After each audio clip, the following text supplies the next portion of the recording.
Porté par des établissements d'enseignement supérieur en économie et gestion, ONEJ construit une offre de formation à distance pluripartenaire et interdisciplinaire.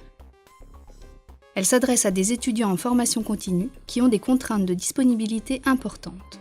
Exemple avec l'Université de Nice, qui forme des cadres et des dirigeants capables de concilier un savoir-faire spécialisé et une compétence générale et opérationnelle en gestion des entreprises. En étant directrice du Master 2 Marketing, on a fait appel à moi pour faire des cours en e-learning. Donc j'ai un public de formation continue auprès desquels, donc bien sûr, j'enseigne à distance.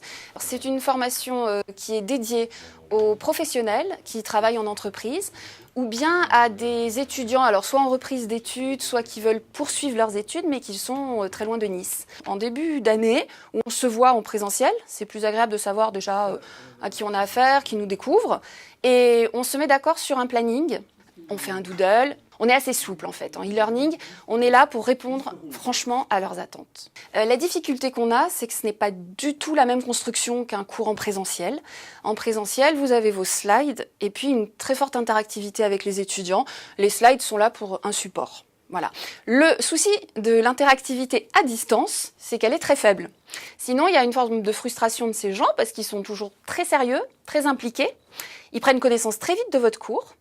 Ils ont des questions, un tas de questions qu'on gère au niveau des webconférences.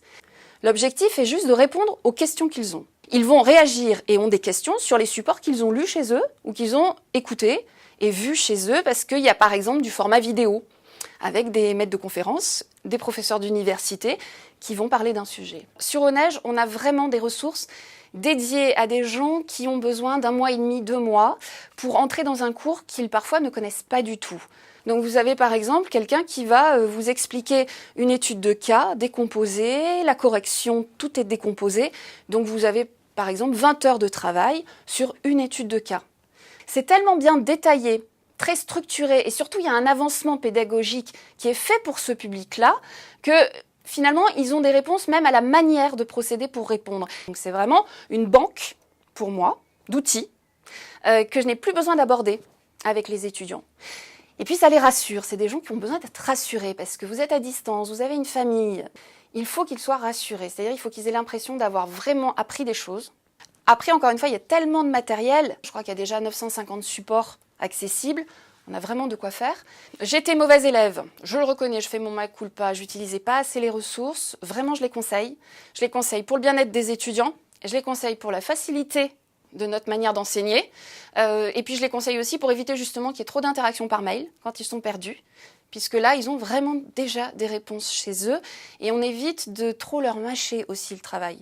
S'ils vont chercher un petit peu, et surtout dans une base centralisée dédiée à ce public, ils ne sont pas obligés d'aller taper sur Google pour trouver n'importe quoi. Là, ils savent que c'est de la ressource scientifique, validée, et qui, sur le plan pédagogique, va leur apporter. Ils ont des réponses à leurs questions, et ils me posent des questions où vraiment je vérifie qu'ils n'avaient pas déjà les réponses sur ONEJ.